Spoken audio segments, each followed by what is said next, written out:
हमारे खुदावंद यीशु मसीह का फजल, खुदा बाप की मोहब्बत, रूहुल कुद्स की रिफाकत और शराकत तमाम देखने और सुनने वालों पर अब तक होती रहे। पिछले सबक में हमने सीखा था कि मसीह की आमद सानी की अहमियत क्या है और कौन कौन से ऐसे वाक़यात हैं जिनको हम आमद सानी नहीं कह सकते।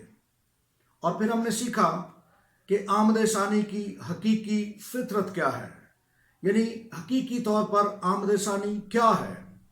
आज हम इसी सबक के दूसरे हिस्से की तरफ बढ़े हैं और आज हम जिस मौजू पर गुफ्तगू करेंगे वो इंतहाई अहम है।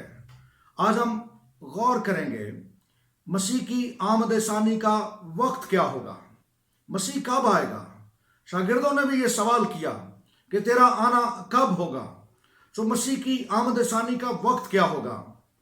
एक बात पहले मैं करना चाहता हूँ, बहुत से लोग इसी के ताल्लुक से क्या सराहियाँ करते नजर आते हैं। मेरी उनसे दरख्वास्त है कि मेहरबानी से वक्त के बारे में क्या सराहियाँ मत कीजिए। बाइबली हवाला की तरफ बढ़िए और बाइबल पढ़िए कि किताब मुकद्दस मसीह के आने के वक्त के बारे में क्या बयान करती है। सो आइए हम किताब मुकद्दस को खोलते हैं। मत्ती रसूल की मार्फत लिखी गई हमारे खुदावंद यीशु मसीह की इंजील, उसका 24वां बाब और उसकी 34वीं आयत मुकद्दसा से हम पढ़ेंगे। यहाँ पर यूं मरकूम है, मैं तुमसे सच कहता हूँ कि जब तक ये सब बातें ना हो लें, ये नस्ल हरगिज तमाम ना होगी। आसमान और जमीन टल जाएंगे लेकिन मेरी बातें हरगिज ना टलेंगी। लेकिन उस दिन और उस घड़ी की बाबत कोई नहीं जानता, ना आसमान के फरिश्ते, ना बेटा, मगर सिर्फ बाप। इस वतन में ये नस्ल, लफ्जों पर गौर कीजिए, ये नस्ल, ये इंतहाई अहम लफ्ज हैं। और बाज़ लोग जब इसके बारे में गुफ्तगू करते हैं तो वो ये समझते हैं कि जब मसीह कह रहा था कि ये नस्ल हरगिज तमाम ना होगी, तो इससे मुराद मसीह के दौर की नस्ल है या मसीह के दौर के लोग हैं। लेकिन मैं बयान करना चाहता हूं कि मसीह हरगिज ये नहीं कह रहा था कि ये मसीह के दौर के लोग या मसीह के दौर की नस्ल, बल्कि इस नस्ल से मुराद इस्राएली कौम या कौम बनी इसराइल है। वो कौम बनी इसराइल की बात कर रहा था कि उसके आने तक इस जमीन पर, दुनिया के आखिर तक इस जमीन पर इस्राएली कौम मौजूद रहेगी। इस्राएली नस्ल हरगिज तमाम ना होगी, वो मौजूद रहेगी। कुछ लोगों का ख्याल है कि शायद खुदावंद यीशु मसीह ये कह रहे थे कि मेरे सामने जो मौजूद लोग हैं उनके मरने से पहले ये सब कुछ हो जाएगा, या ये कि जब तक ये सब कुछ पूरा ना हो ले ये लोग नहीं मरेंगे। ऐसा हरगिज नहीं है। ये फौरी तौर पर ये वाक़या होना जरूरी नहीं था और ना मसीह ने ये गुफ्तगू की थी कि ये फौरी तौर पर उसके दौर के में ही हो जाएगा या रसूली दौर में या इब्तदाई रसूली दौर में ऐसा हो जाएगा। जब हम मत्ती की इंजील उसके 25वें बाब को पढ़ते हैं तो वहां पर हमें तोड़ों की तमसील मिलती है। तोड़ों की तमसील पर गौर कीजिए। तोड़ों की तमसील में मालिक बड़ी मुद्दत के बाद आया, एक लंबी मुद्दत के बाद, और वहां पर लफ्ज लिखे हैं आफ्टर ए लॉन्ग टाइम, एक बड़ी मुद्दत के बाद मालिक आता है। इसका मतलब है कि मसीह के दौर के बाद एक बड़ी मुद्दत दरमियान में मौजूद है, लेकिन हम उस मुद्दत का वक्त मुकर्रर नहीं कर सकते और कोई उस मुद्दत को नहीं जानता। मैं एक बयान करना चाहता हूं। मुकद्दस पतरस रसूल, जो हमारे खुदावंद यीशु मसीह का प्यारा रसूल था, उसके साथ रहा, उसने उसकी हयात मुबारका में उसके साथ जिंदगी गुजारी। वो मसीह की फौरन वापसी, उसी के दौर में वापसी पर ईमान नहीं रखता था। मुकद्दस पतरस को ये तफहीम मिली थी, वो ये जानता था कि मसीह इसी दौर में नहीं आएगा। वो अपने खत में जब उसने कलीसियाओं को खत लिखे तो उसने मसीह के देर से आने और देर से आने की वजह को बयान किया। दो बातें मैं कर रहा हूं। उसने मसीह के देर से आने और देर से आने की वजह को बयान किया। उसने मालिक के बड़ी मुद्दत के बाद आने और मुद्दत के बाद आने की वजह का जिक्र किया। जब हम पतरस रसूल का खत पढ़ते हैं, दूसरा खत اس کے 3 باب کی 3 آیت مقدسہ سے ہم پڑھنا شروع کریں گے۔ دیکھیے، غور کیجئے، تو یہاں پر یوں مرقوم ہے، اور یہ پہلے جان لو کہ اخیر دنوں میں ایسے ہنسی ٹھٹھا کرنے والے آئیں گے جو اپنی خواہشوں کے مطابق چلیں گے اور کہیں گے کہ اس کے آنے کا وعدہ کہاں گیا، کیونکہ جب سے باپ دادا سوئے ہیں اس وقت سے سب کچھ ویسا ہی ہے جیسا خلقت کے شروع سے تھا۔ وہ تو جان بوجھ کر یہ بھول گئے کہ خدا کے کلام کے ذریعے سے آسمان قدیم سے موجود ہیں اور زمین پانی میں سے بنی اور پانی میں قائم ہے۔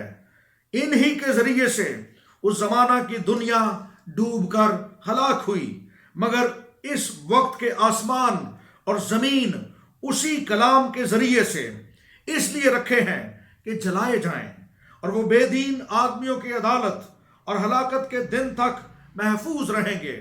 اے عزیزو، یہ خاص بات تم پر پوشیدہ نہ رہے کہ خداوند کے نزدیک ایک دن 1000 برس کے برابر ہے، اور 1000 برس ایک دن کے برابر۔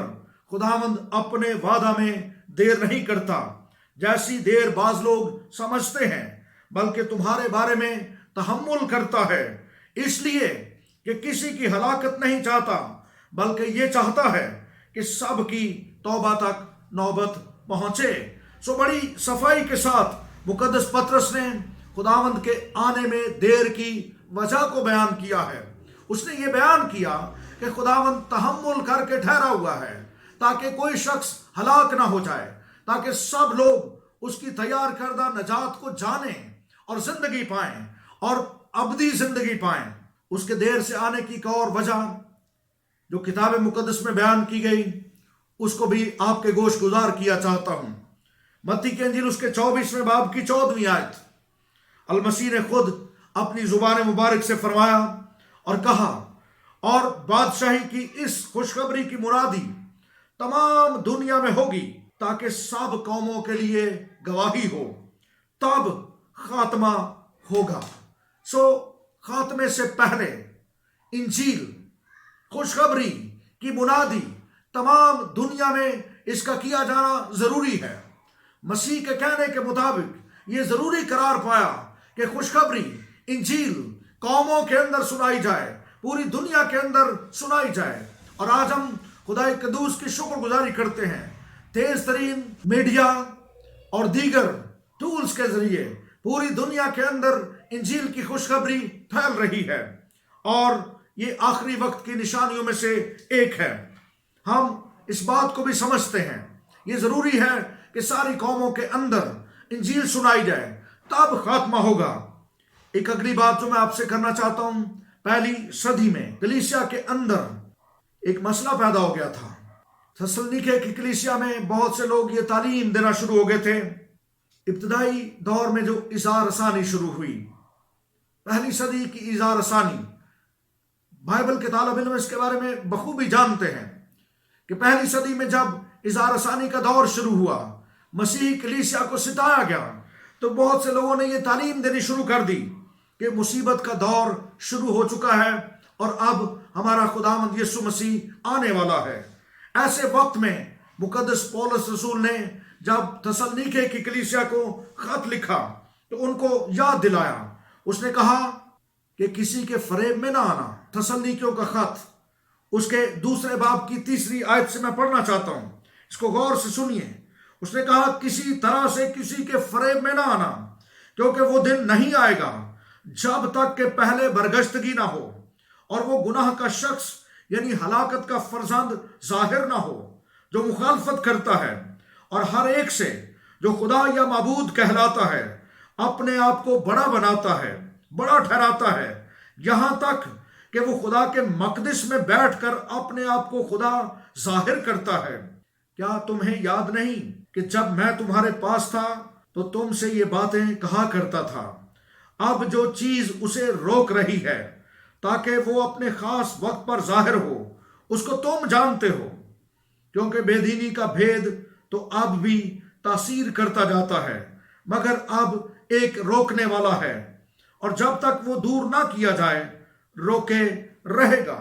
سو اس متن میں मुकद्दस पौलुस रसूल ने कलीसिया को ये सिखाया, उसने ईमानदारों को ये तालीम दी है कि किसी के फरेब में ना आना, किसी के धोखे में ना आना। मसीह के आने से पहले उसने 3 खास बातों का जिक्र किया, 3 खास निशानात का जिक्र किया। मसीह के आने से पहले लाजमी है कि बरगश्तगी हो जाए, लोग बरगश्ता हो जाएं। बरगश्ता का मतलब है ऐसे लोग जो मसीह की जात को पहचान कर फिर से वापस गुनाहों के अंदर चले गए, फिर से इबलीस के कैंप में चले गए, उनको हम बरगश्ता कहते हैं। आज जमीन पर कितने लोग बरगश्तगी की जिंदगी गुजार रहे हैं। दूसरी बात उसने समझाई, उसने कहा कि उस वक्त तक ये नहीं होगा जब तक हलाकत का फरजंद यानी मुखालफे मसीह जाहिर ना हो जाए। और तीसरी बात उसने की, हलाकत के फरजंद यानी मुखालफे मसीह को रोकने वाली चीज या रोकने वाला, उसने कहा रोकने वाली चीज या रोकने वाले का उसके जाहिर होने से पहले दूर किया जाना जरूरी है। जब तक वो चीज या रोकने वाला दूर नहीं किया जाता, उस वक्त तक मुखालफे मसीह जाहिर नहीं होगा। अब मैं इस पर गुफ्तगू करना चाहता हूं, ये रोकने वाली चीज या रोकने वाला कौन है? बहुत से लोग तरह तरह के नजरियात रखते हैं। कुछ लोगों का ये ख्याल है कि ये खुदाए रूहुल कुद्स है, आखिर जमाना में खुदाए रूहुल कुद्स जमीन से उठा लिया जाएगा। लेकिन अदना खादिम की ये राय है, आप इससे मुतफिक हो या ना हो, लेकिन मेरी ये राय है, ये रूहुल कुद्स की बात नहीं हो रही। खुदा जमीनों जमानों मकान का कैद नहीं है। खुदा रूहुल कुद्स खुदा है और वो हर जगह मौजूद रहता है और रहेगा। उसकी मौजूदगी को हम जमानों मकान में कैद नहीं कर सकते, इसलिए ये रूहुल कुद्स नहीं है, बल्कि ये रोकने वाली चीज या रोकने वाला मसीह की कलीसिया है। जब तक मसीह की सच्ची कलीसिया, सच्चे ईमानदार इस जमीन पर मौजूद हैं, मुखालफे मसीह जाहिर नहीं हो सकता। उस वक्त मुखालफे मसीह जाहिर होएगा जब कलीसिया आसमान पर उठाई जाएगी, जब हमारा खुदावंद यीशु मसीह बादलों पर आएगा और कलीसिया उठाई जाएगी। वो मुर्दे जो मसीह में सो गए, वो गैर फानी और जलाली बदन की हालत में जी उठेंगे, और हम जो जिंदा बाकी होंगे हम बदल जाएंगे और हम सब हवा में उड़कर अपने खुदावंद के पास चले जाएंगे। उस वक्त के बाद वो हलाकत का फरजंद या मुखालफे मसीह जाहिर होगा। ये एक खास निशानी है। अजीजों, एक बात गौर से सुनिए, इस मौजू पर हम जितनी भी गुफ्तगू कर लें, जितने भी हवाला जात पेश कर लें, लेकिन एक बात बड़ी तयशुदा है, अंजील मुकद्दस में ये बड़ी सफाई से बयान किया गया और उसकी आमद का दिन और वक्त नहीं बताया गया। वो दिन चोर की तरह आएगा, कोई उसको नहीं जानता। खुदावंद यीशु मसीह ने जब खुद अपनी जुबान मुबारक से कहा कि कोई उसको नहीं जानता, कोई नहीं जानता, तो इसका मतलब बड़ा साफ है। इसको लिटरली ऐसे ही लेना चाहिए कि कोई नहीं जानता। हम उसकी आमद का वक्त तो नहीं जानते, कुछ अलामात जो बताई गई हैं उनको हम जरूर जानते हैं, उनके बारे में हम गौर करते हैं और हम उसकी आमद के मुंतजिर रहते हैं। लेकिन एक बात याद रखिए, आने का वक्त तो नहीं बताया गया, लेकिन कलीसिया को हर वक्त तैयार रहने का हुक्म दिया गया है। कलीसिया को हुक्म दिया गया कि वो हर वक्त तैयार रहें। मैं चंद बतन आपके गोश गुजार करना चाहता हूं किताब मुकद्दस में से। मत्ती रसूल की मार्फत लिखी गई इंजील उसके 24वें बाब की 44वीं आयत, यहां पर लिखा है, इसलिए तुम भी तैयार रहो, क्योंकि जिस घड़ी तुमको गुमान भी ना होगा इब्ने आदम आ जाएगा।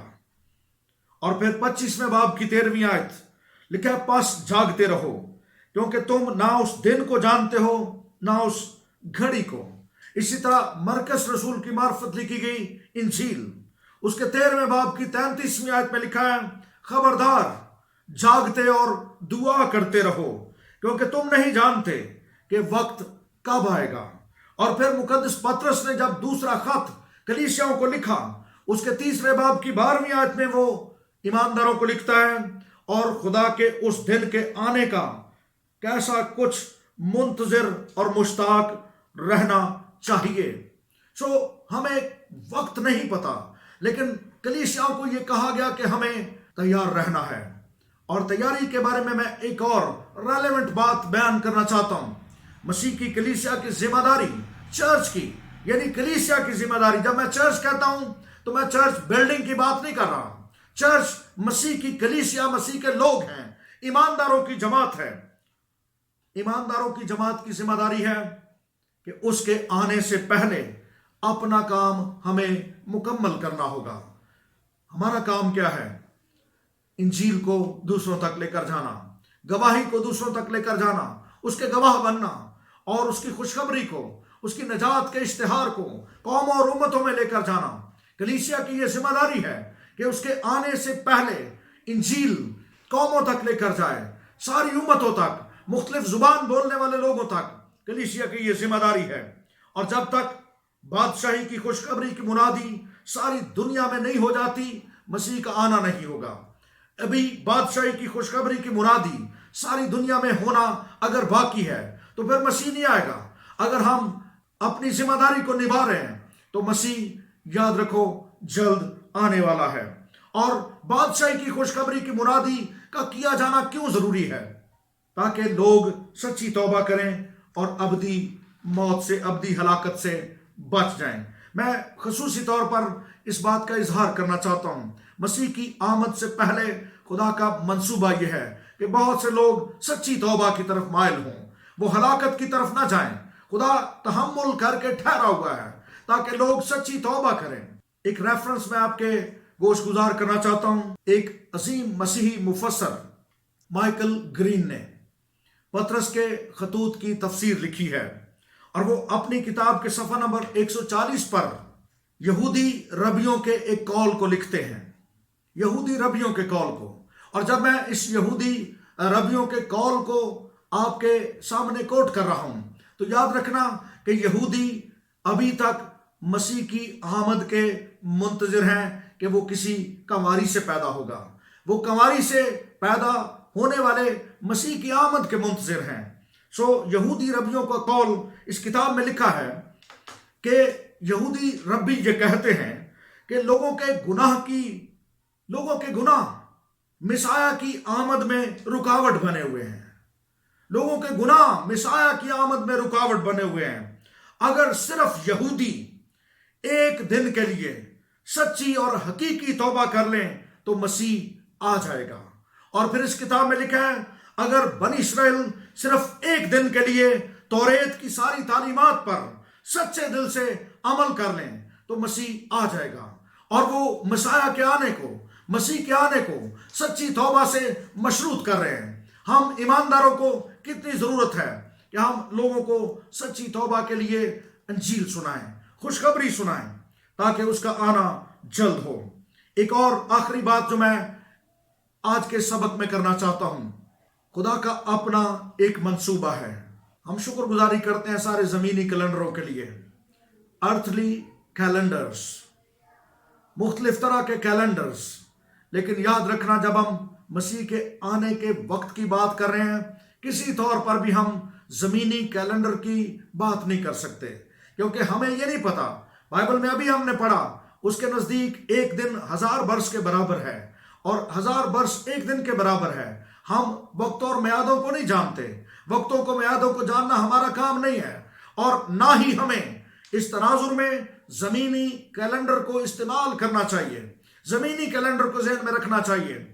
میں ایک جملہ کہنا چاہتا ہوں، اس ادنا خادم کی رائے ہے، اس ادنا خادم کا مشورہ ہے، خدا زمینی کیلنڈر کی بجائے اپنے اصلی منصوبہ کی تکمیل پر نگاہ رکھے ہوئے ہیں۔ خدا کا دل یہ ہے، وہ اپنے اصلی منصوبہ کو پورا کرنا چاہتا ہے۔ وہ زمینی کیلنڈر کو نہیں دیکھ رہا، بلکہ وہ اپنے منصوبہ کی تکمیل کے کیلنڈر کو دیکھ رہا ہے۔ اس لیے کاش حضرت انسان اس بات کو سمجھ پائے کہ ہم اس کے آسمانی کیلنڈر، اس کے اصلی منصوبہ کی تکمیل میں کوشاں ہو جائیں، اس کے ساتھ مل کر کام کرنے والے بن جائیں، اور ہمارے خداوند یسوع مسیح کا آنا جلد ہو۔ God bless you.